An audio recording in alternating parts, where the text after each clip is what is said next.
Só lá no céu. Amém? Esta manhã eu quero trabalhar com vocês um pouco, volta lá, um pouco sobre essa ideia de uma igreja acolhedora vivendo os propósitos de Deus. Vamos falar comigo? Uma igreja acolhedora vivendo os propósitos de Deus. Então, nesta manhã, nós vamos ter uma ideia sobre isso. O que é que Deus quer que a primeira igreja batista de Pompeia ou em Pompeia seja? Uma igreja acolhedora, vivendo os propósitos de Deus. É sobre isso que eu quero gastar alguns minutos, debulhando isso, tornando isso perfeitamente compreensível, a sua capacidade de absorção nesta manhã, para que você possa de fato sair daqui abençoado, alegre, edificado e disposto realmente a abraçar tudo isso que Deus tem para a tua vida, a dizer: pastor, olha, estamos juntos, pode contar comigo, eu estou aqui porque eu creio que Deus tem propósito para a minha vida, tem propósito para a nossa igreja, e eu faço parte de tudo isso. Eu não quero ficar de fora. Eu não quero ficar de fora. Bom, o texto eu não vou ler, agora sim, querido. O texto eu não vou ler, porque ele é longo, ele tem 47 versículos. É o texto de Atos, capítulo 2, versos de 1 a 47. Esse texto, ele vai nos fornecer todos os elementos que a gente precisa para entender o valor e a importância de sermos uma igreja acolhedora que realmente vai viver os propósitos de Deus para esta geração, para esse tempo, para esse momento que nós estamos vivendo aqui. Então, vamos entender agora o que é uma igreja acolhedora. Eu tenho duas definições e eu começo, ok? Vamos lá, querido. O que é mais um clique? O que é uma igreja acolhedora? A igreja de Pompeia precisa ser uma igreja acolhedora. Mas o que é isso? Vamos à definição. A primeira definição de uma igreja acolhedora é essa: uma igreja acolhedora é uma comunidade onde ninguém permanece sozinho em sua caminhada com Cristo. Vamos falar juntos? Uma igreja acolhedora é uma comunidade onde ninguém permanece sozinho em sua caminhada com Cristo. Então, creio que o pastor Rodrigo não quer que ninguém que chegue aqui para a igreja fique aí no seu cantinho, cheio de não me toque, não me rele, entendeu? Ou então aí no seu cantinho, dizendo: olha, eu não quero compromisso, eu não quero me envolver, me deixa quietinho aqui, tal. Não, uma igreja acolhedora é uma igreja, é uma comunidade onde ninguém permanece sozinho em sua caminhada com Cristo. A igreja é uma comunidade, e em comunidade a gente vive juntos e misturados. Juntos e misturados. Mas ainda há uma outra definição que eu estabeleci para uma igreja acolhedora. Vamos lá? Juntos? É uma igreja onde os membros estão de braços abertos para receber calorosamente aqueles que chegam e buscam o quê? Aproximar-se dele. Então, a primeira igreja batista em Pompeia, dentro dos propósitos que Deus tem para ela, precisa ser uma igreja de braços abertos para acolher, para receber, não friamente, não friamente, mas receber calorosamente aqueles que chegam à igreja. Cada pessoa que vem para a igreja deve ser recebida com festa, com alegria, com entusiasmo, com celebração. Esses 5 que deram profissão de fé hoje devem ser recebidos calorosamente. A igreja precisa celebrar a recepção. As pessoas que se convertem e vêm à frente deve ser um marco, um acontecimento na vida da pessoa e na vida da igreja, cada conversão. vocês estão projetando 36 novos batismos. Cada um deles deve ser um marco, uma celebração na igreja. Não pode ser uma coisa assim. Que bom. Legal. Então hoje teve profissão de fé, sabe? Então hoje foi batizado mais 5 lá na igreja, sabe? Não é assim não. Glória a Deus, aleluia, mais 5 almas para o reino de Deus.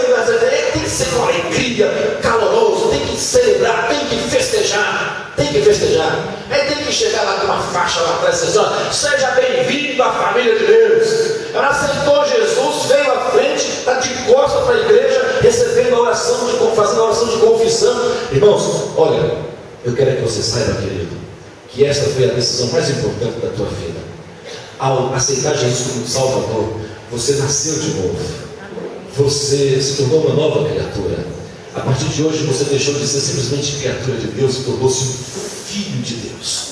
E como filho de Deus, a partir de hoje, você pertence à família de Deus. Olhe para trás. E aí o cidadão volta-se de frente para a igreja. Esta é a sua nova família.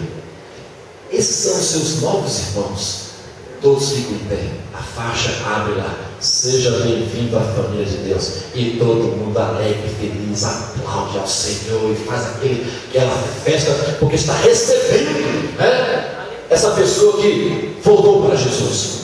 Entende? Meus irmãos, a gente precisa aprender isso. Quando a gente lê lá no Evangelho de Lucas, capítulo 15, é quando o filho pródigo voltou para casa. Quando o pai percebeu que o filho voltou para casa, ele não ficou lá, não fez mais do que a sua obrigação. Aliás, você saiu de onde nunca deveria ter. Aliás, você voltou para onde você nunca deveria ter saído. Não foi assim que o pai recebeu o filho pródigo.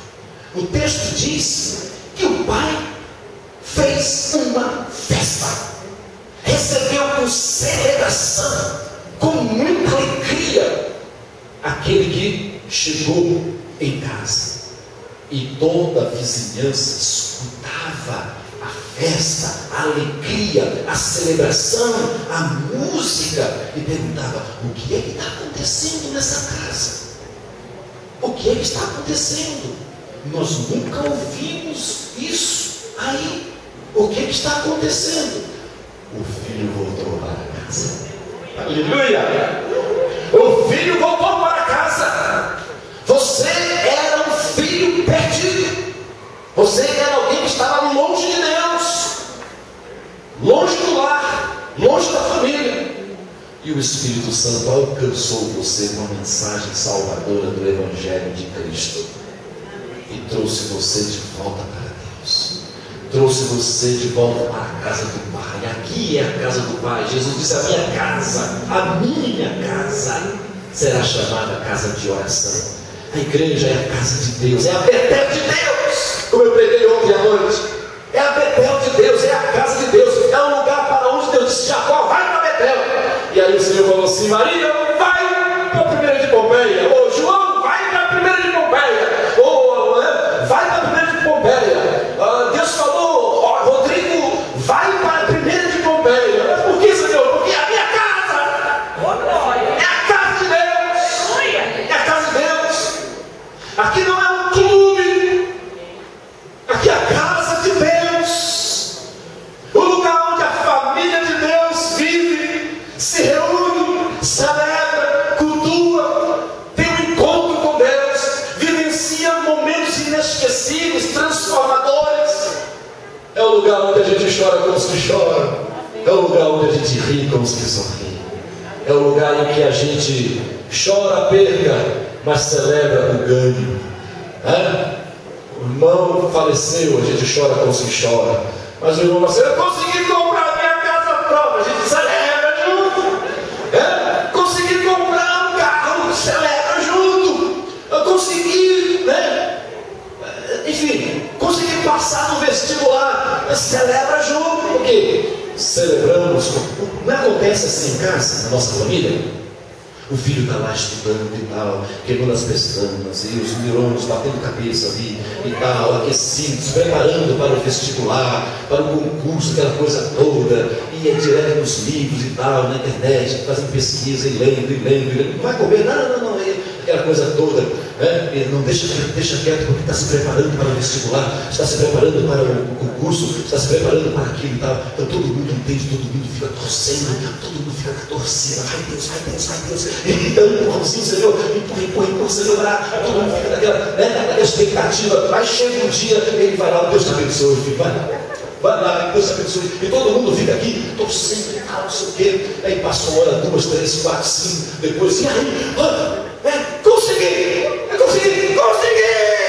Glória a Deus! E volta, e chega, a família toda se pega fogo, se entusiasma, porque o filho passou no vestibular, a filha passou no concurso, né? Então toda a família fica eufórica, entusiasmada, feliz, contente, porque o filho conseguiu, a filha conseguiu.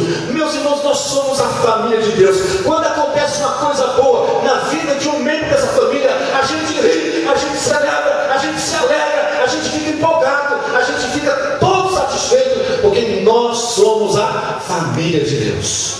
Somos a família de Deus. Eu fico doente quando alguém vem contar uma bênção, vem dar um testemunho.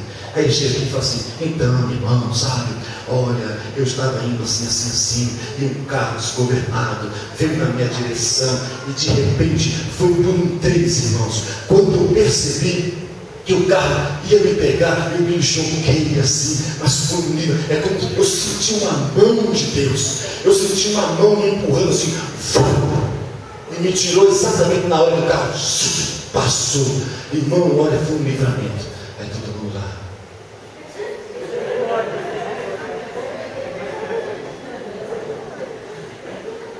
É porque não chegou sua hora.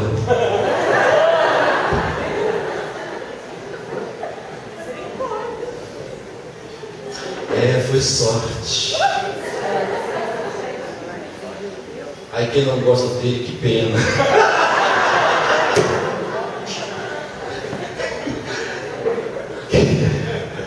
Que pena.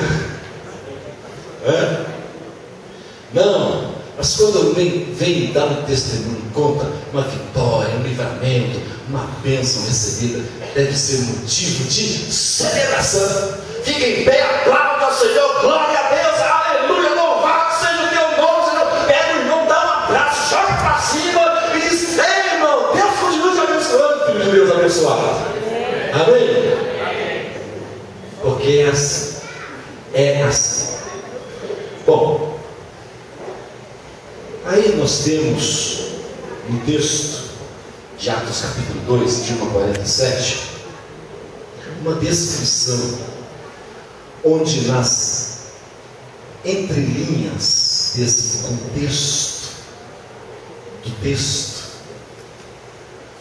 nós podemos perceber claramente esses propósitos de Deus na vida da igreja primitiva, na vida da igreja de Jerusalém. Ela experimentou evangelismo, discipulado, serviço, comunhão e adoração. Esses 5 propósitos de Deus para a sua igreja estão presentes, visivelmente presentes, no texto de Atos capítulo 2, versos de 1 a 42. Só não vê quem não quer, mas que está lá, está. Claramente. E aí a igreja de Jerusalém tornou-se um exemplo, um modelo, uma inspiração do que é uma igreja acolhedora, que vive os propósitos de Deus. Vamos conhecer. Olha aí. Essa igreja, ela era uma igreja acolhedora, que vivia os propósitos de Deus, porque era uma igreja comprometida com a verdade. Nós vivemos hoje numa época difícil para se viver como igreja, para se existir como igreja, para sobreviver como igreja. Porque há muitos movimentos, há muitos grupos que parecem igreja no nosso entorno, que não são igreja. Tem jeito de igreja, tem aspecto de igreja, tem música de igreja, tem atividades de igreja, mas quando nós olhamos para o espelho, muito obrigado, querido, obrigado, viu? Quando nós olhamos para o espelho é onde a gente verifica se está tudo em ordem, se está tudo certo. E o espelho da igreja é a Bíblia. O espelho da igreja é a palavra de Deus. O espelho da igreja é a revelação bíblica. O espelho da igreja é a verdade. Em João capítulo 17, Jesus disse: a tua palavra é a verdade. A tua palavra é a verdade. Em João, no Evangelho de João, capítulo 8, Jesus disse: conhecereis a verdade, e a verdade vos libertará. João 8,12. Conhecereis a verdade, e a verdade vos libertará. Então a igreja que quer ser uma igreja acolhedora e que viva os propósitos de Deus para esta geração, para esse tempo em que nós estamos vivendo, precisa ser uma igreja comprometida com a verdade. Então as pessoas precisam entrar aqui e perceber de todas as maneiras, de todas as formas, que esta igreja é uma igreja comprometida com a verdade. Não é uma igreja influenciada por movimentos, não é uma igreja influenciada por modismos, não é uma igreja influenciada por ondas que vêm e passam. Não é uma igreja que hoje acredita em uma coisa e amanhã muda de ideia, muda de opinião, muda de crença, muda de valores e começam a crer de forma diferente. Mas uma igreja comprometida com a verdade. Verdade. E a verdade aqui é a revelação bíblica. A verdade aqui é a palavra de Deus. Uma igreja comprometida. A igreja de Jerusalém era uma igreja acolhedora e que viveu os propósitos de Deus para a sua geração, porque era uma igreja que vivia e existia comprometida com a verdade. O texto diz, perseverando na doutrina dos apóstolos. Isso é uma igreja que comprometida com a verdade. Mas se olharmos ainda no verso 1 e ainda no verso 42, nós vamos perceber que esta igreja de Jerusalém era uma igreja acolhedora, vivendo os propósitos de Deus, não apenas porque era comprometida com a verdade, mas também porque era marcada pela profunda união entre os irmãos. E o texto diz que viviam juntos. e tinham tudo em comum. Era uma igreja que inegavelmente era marcada pela profunda união entre os irmãos. Nós sabemos que esse é o sonho de toda igreja serve.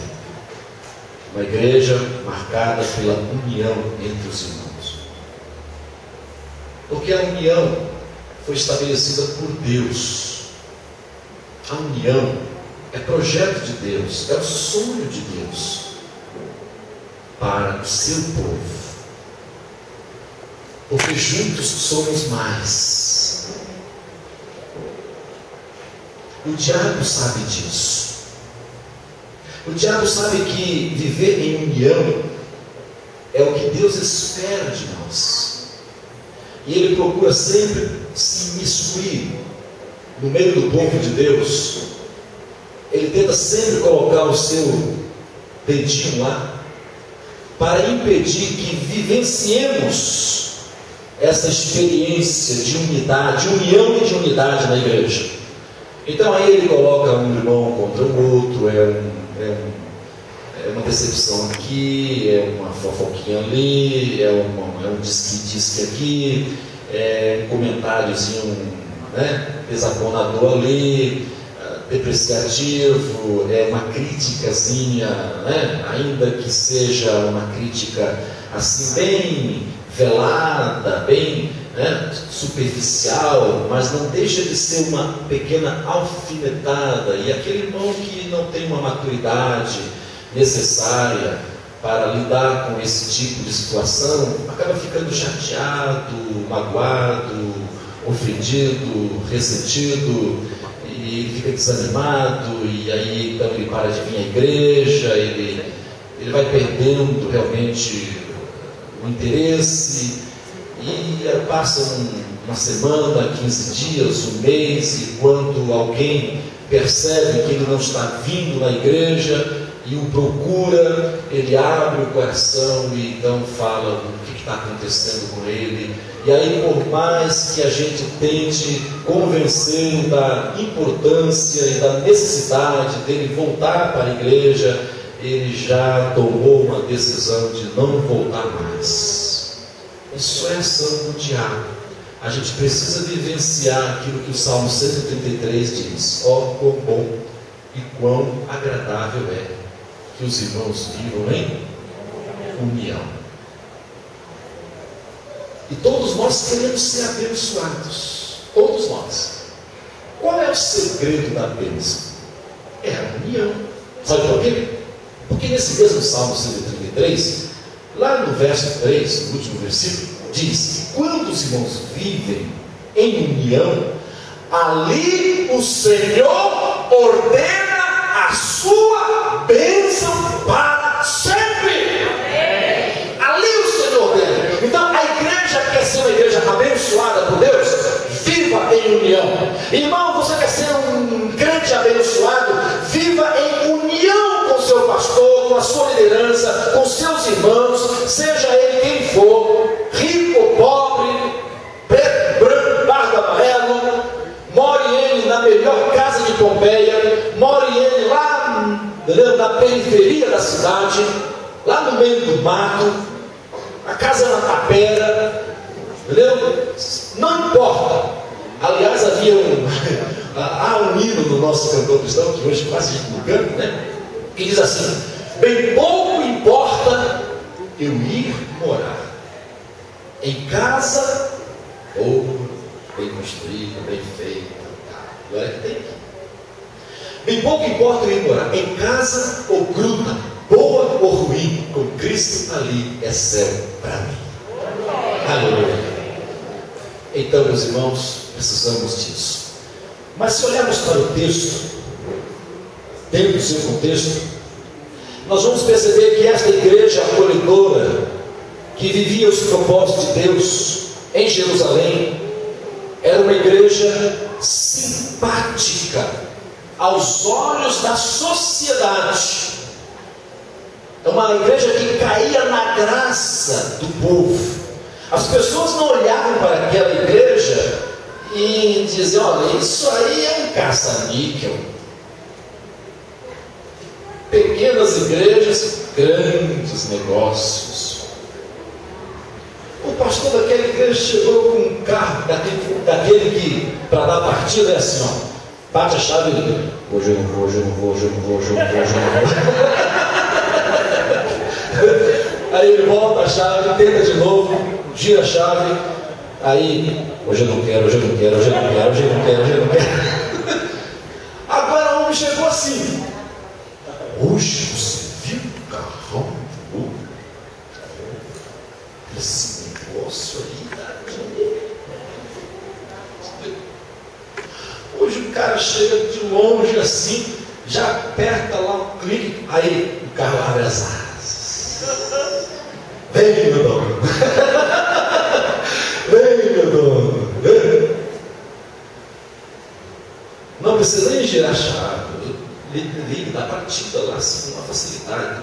Filho, você viu? Ó,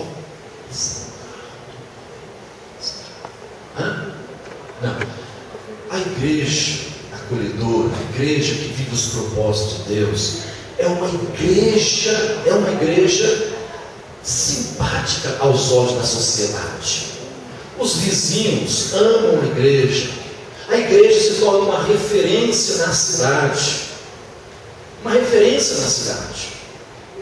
Eu não sei qual é a igreja que é uma referência na cidade, mas eu creio que a primeira igreja em Pompeia precisa ser uma referência em Pompeia.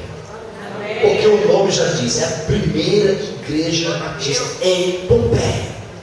Precisa ser referencial.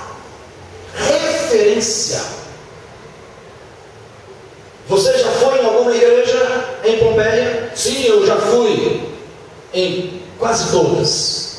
Você já esteve na primeira de Pompeia? Ainda não. Então você não foi numa igreja boa. Então você ainda não foi na melhor igreja da cidade.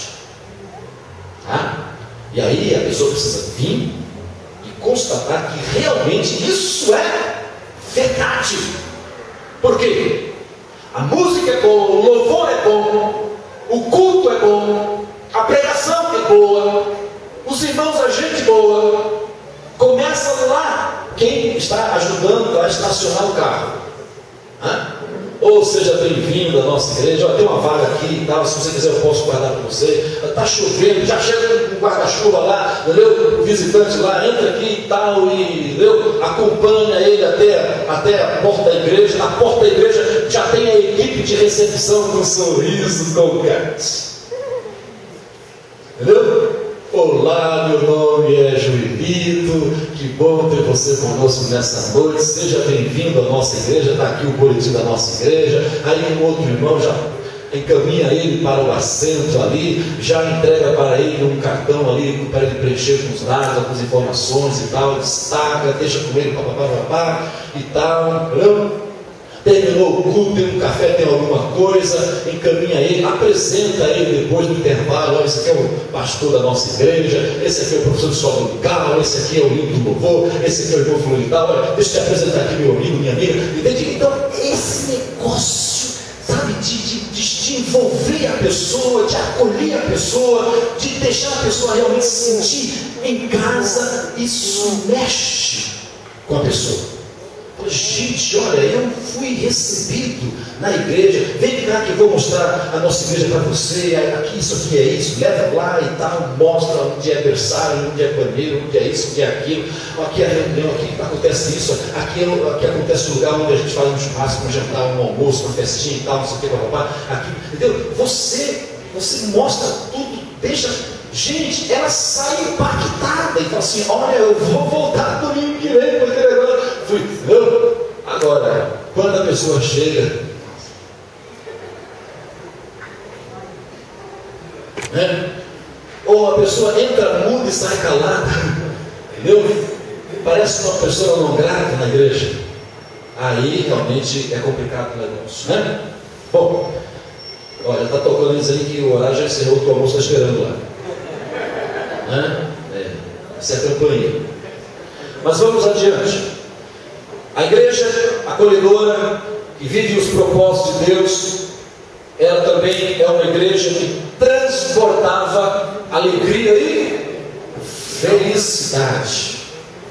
O povo era alegre, o povo vivia feliz. Meu irmão, você é alegre na sua igreja? Você é feliz na sua igreja? Você transmite isso na sua igreja? As pessoas percebem que a igreja é uma igreja formada de um povo alegre, de um povo feliz, de um povo que transborda isso, realmente uns para com os outros. Deixa eu correr um pouco e mostrar aqui no verso 42. Diz que esta igreja acolhedora, que vivia os propósitos de Deus, era uma igreja que tinha fome de Deus. Fome de Deus. E o que significa ter fome de Deus? Era uma igreja que orava, era uma igreja que buscava Deus, buscava a presença de Deus. Naquela igreja, a reunião de oração não era para um ou outro irmão mais espiritual. Não. A igreja tinha uma agenda de oração. No capítulo 3 de Atos, Pedro e João estavam indo para o templo a hora 9, às 3 horas da tarde. Sabe por quê? Porque era a hora da oração. Era o momento em que a igreja se reunia para orar. Ela entendeu que aquele era um bom horário para se reunir em oração. E os irmãos começaram a chegar, começaram a vir. Alguns deixavam até para almoçar um pouco mais tarde, entendeu? Comia rapidamente e corriam lá para a igreja para orar pelo menos ali, 10 minutos, 5 minutos, 10 minutos, 15 minutos, participar da reunião de oração e orar, porque a igreja tinha fome de Deus, os irmãos tinham fome de Deus. Bom, olhando um pouco mais para o texto, verso 4 e 38, a gente vai perceber que esta igreja era uma igreja cheia do Espírito Santo, uma igreja acolhedora, que vivia os propósitos de Deus para o seu tempo, era uma igreja cheia do Espírito Santo. Meus irmãos, a igreja, ela precisa não apenas ser cheia de bancos, de cadeiras, de instrumentos, de músicos, de líderes, de diáconos, de gente envolvida em serviço. A igreja precisa não apenas ser cheia de um clima, de um ambiente agradável, mas ela precisa, sobretudo, ser uma igreja cheia do Espírito Santo. Porque quem vai realmente fazer diferença nesta igreja que deseja experimentar os propósitos de Deus é o Espírito Santo. Ele não pode ficar fora desse negócio. Ele não pode ficar fora desse propósito da igreja. Ele está implícito no plano de Deus, no propósito de Deus. E o desejo de Deus é que a igreja seja uma igreja cheia do Espírito Santo. O desejo de Deus é que a sua vida seja cheia do Espírito Santo. Em Efésios capítulo 5, verso 18, Paulo diz: enchei-vos do Espírito. Enchei-vos do Espírito. E esse enchei-vos, gramaticalmente falando, o vocábulo enchei-vos, gramaticalmente falando, é um particípio presente, uma ação contínua. Ou seja, Paulo estava dizendo: irmãos, vocês devem se encherem do Espírito e continuar se enchendo a cada dia, a cada hora, a cada minuto, a cada segundo do Espírito Santo. Você não pode ser cheio hoje e vazio amanhã. E aí eu me lembro daquele irmãozinho do culto de oração, dobrava os joelhos. Oh Deus, encha com teu Espírito, Senhor. Encha a minha vida com teu Espírito Santo, Senhor. Eu quero ser cheio do Espírito. A oração dele era bonita. Talvez ele fosse um dos poucos que fazia esse tipo de oração. Mas acontece que esse negócio só funcionava quando ele estava na igreja orando. Lá fora não acontecia o resultado do que ele pedia em oração. E aí a esposa, que acompanhava o dia a dia, as atitudes, o comportamento desse homem lá em casa, em relação a ela, aos filhos, aos problemas e tudo mais, um dia sentou do lado dele quando ele fez essa oração: Senhor, enche-me do teu Espírito, eu quero ser cheio do Espírito. A irmã orou do lado: Senhor, não responde a oração do teu servo, Senhor, porque ele é um saco furado, ele é um vaso furado, ele se enche aqui e chega vazio em casa. Queimou o fio, né? Queimou o fio. Mas o crente precisa, a igreja precisa ser uma igreja cheia do Espírito Santo. Os jovens precisam ser jovens cheios do Espírito Santo. Os homens precisam ser homens cheios do Espírito Santo. As mulheres precisam ser mulheres cheias do Espírito Santo. Amém? O ministério de louvor precisa ser um ministério cheio do Espírito Santo. Porque quando os ministros de música, os instrumentistas, quando os vocais são cheios do Espírito Santo, você percebe a diferença.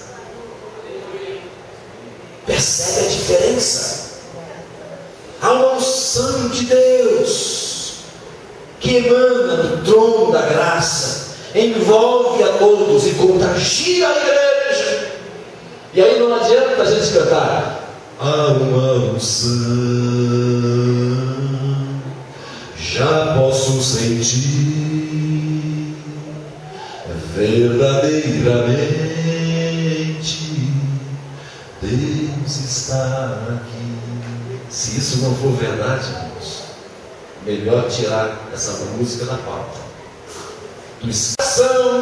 Na ministração, no ensino da lição, no limpar o banheiro, no preparar o churrasco, na oração, no cuidar da, né? Entende? Se não for cheio do Espírito, vai ser forçado. Obrigado. Meu Deus, que sermão chato, que mensagem que não acaba. Até a carne estava cheirando tanto, parou de cheirar.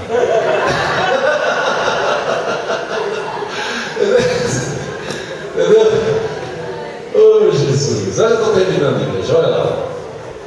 Estamos analisando aqui uma igreja modelo, de igreja acolhedora, que vivenciou os propósitos de Deus. E o último está no verso 47. Olha, uma igreja que crescia diariamente, a cada dia acrescentava o Senhor os que iam sendo salvos. Cada dia. Como? Porque havia cultos e reuniões nesta igreja acolhedora e que vivia os propósitos de Deus no templo e nas casas, na celebração e nos PGMs, nos pequenos grupos multiplicadores espalhados na cidade.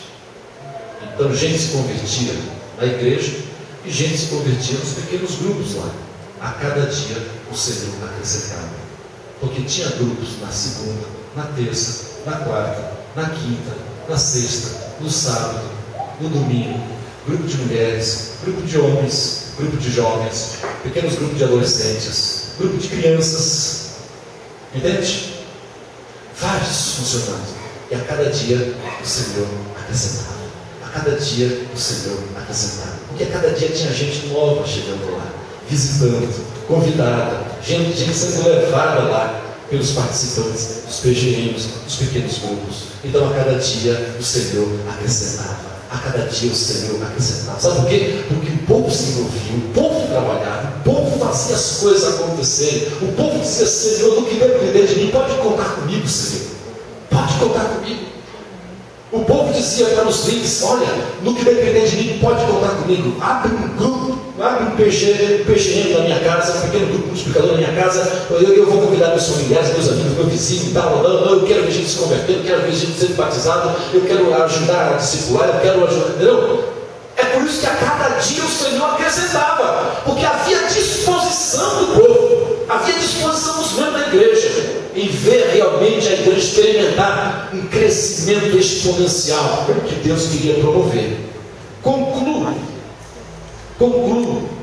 mais um clique, mostrando para os irmãos que a igreja que queremos ser, de acordo com esse texto de Atos capítulo 2, de 1 a 42, tudo que eu falei até aqui eu vou resumir em algumas palavras, tá? A igreja que queremos ser, olha lá, uma igreja bíblica, amém? Mais uma igreja piedosa, uma igreja acolhedora, uma igreja simples. Fulano é doutor, é isso, é aquilo, mas aqui é uma pessoa simples. O pastor é culto, tem boa formação, tem pós, tem mestrado, tem doutorado, é escritor, mas é uma pessoa simples. O que ele fala, a criança entende, o mais idoso entende. O que está no ensino fundamental entende, o que está concluindo o ensino médio entende, o universitário entende, e o camarada mais culto também entende. Todos entendem, porque é uma igreja simples. E por último, uma igreja discípula. Tudo isso nós destacamos de Atos capítulo 2, versos de 1 a 47. 4 perguntas para você, meu irmão, minha irmã. A primeira pergunta: sua igreja é uma igreja acolhedora? Não responda. São perguntas introspectivas, para você responder para você mesmo. Segunda pergunta: como é que ela acolhe as pessoas que chegam, que vão chegando e que irão chegar? Como é que ela acolhe? O que ela faz para acolher essas pessoas? Como é que ela recebe as pessoas? Quem é que recebe? Como recebe? Pensa nisso. Outra: com que intensidade acontece isso? É uma vez só, aí no culto seguinte já voltou a ser o que era, mudou, quem recebeu de um jeito agora recebe de outro, aí troca as pessoas, um é bem alegre, sorridente, sanguíneo e tal, interage, a outra já é melancólica. Olá, seja bem-vindo à nossa igreja. Entendeu?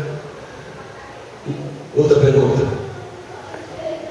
e essa é a última: o que eu posso fazer para que a minha igreja seja uma igreja mais acolhedora?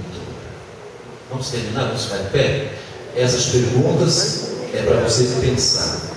Vamos encerrar cantando um cântico, Ministério de Louvor. Edifica em mim uma morada para ti, lugar onde o teu Espírito possa sempre estar. Avancei um pouco, viu, irmãos? É aqui, olha. hoje, entendo, teve profissão de fé, bênção pura e tal, ok? E realmente eu falei para vocês que lá está sendo preparado um churrasco, e aqui os irmãos receberam antes uma feijoada. Quem vamos lá? Deus abençoe vocês, amados. Que bênção que vocês são nas mãos de Deus. Que bênção que vocês são na vida dessa igreja. Vocês têm um privilégio muito grande de Deus quer usar a vida de vocês. Amados, vamos cantar esse cântico com alegria. Com alegria. Pega, Danete, pega. Todos assim.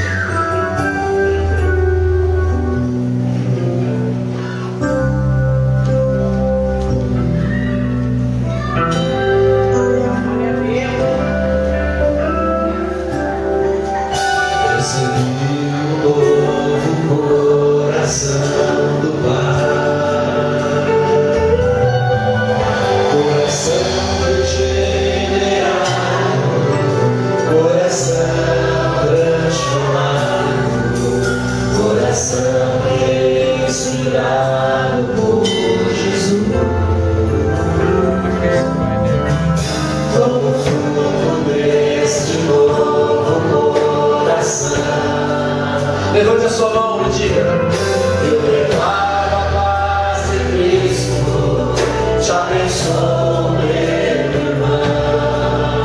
Preciosa é a nossa união. Somos todos, assim bem ajustados, totalmente ligados, unidos.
Estamos celebrando esse culto ao Senhor nesta manhã.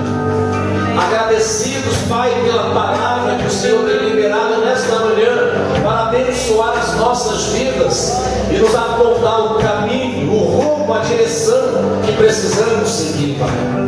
Eu quero te louvar e te agradecer, Senhor, pela existência desta igreja, dessa cidade, pelos 57 anos, ó Deus, de igreja militante, que vem, ó Deus, vencendo todas as barreiras, todas as dificuldades, vem superando tudo isso, ó Deus, e chegar até aqui com alegria, celebrando, Pai, esse momento tão ímpar, esse momento tão singular que o Senhor tem reservado para ela. Obrigado, Senhor, por esse povo alegre, feliz, abençoado, que serve ao Senhor com alegria, que celebra com júbilo, Senhor. Continue abençoando, Senhor, a liderança pastoral, a liderança, Senhor, ministerial de cada área. Abençoe cada membro, abençoe os nossos, ó Deus, visitantes, abençoe os povos que estão chegando para a igreja. Senhor, nós te agradecemos, Pai, em nome de Jesus, para a glória do teu nome. Aleluia, amém e amém, Senhor, amém, amém. Explosão. Deus abençoe. Glória a Deus.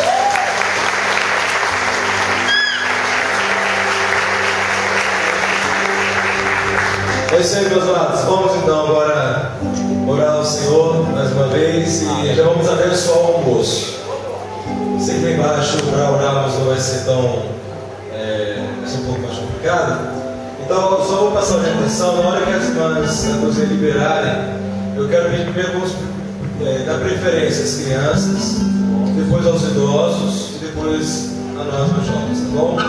Então, que nós precisamos primeiro priorizar as crianças, os idosos e depois. E as grávidas? As grávidas? Tá certo. Também. Vamos descer pela lateral, tá? Fica mais fácil que descer pela escada. Vamos orar então. Obrigado, Deus, por esse banquete, pela feijoada que o Senhor nos deu nessa manhã. Amém. Obrigado, Pai, porque sabemos que o almoço já é abençoado por Ti. Muito mais amoroso será porque fomos alimentados pela Tua palavra. Obrigado, Deus, porque o Senhor tem desde ontem usado o Seu joelho para nos abençoar, Deus, ricamente e falar profundamente ao coração da Sua igreja. Obrigado, Pai, porque sabemos que o Senhor tem nos ensinado, temos muito a que aprender para sermos uma igreja verdadeiramente acolhedora.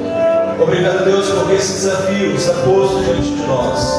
E te agradecemos porque, ó Deus, tudo o que tem sido falado, confirme, ó Pai, vem autenticar aquilo que temos procurado, Deus, a Tua palavra ensinar a Sua igreja. E precisamos agora desenvolver, precisamos agora consolidar e verdadeiramente praticar.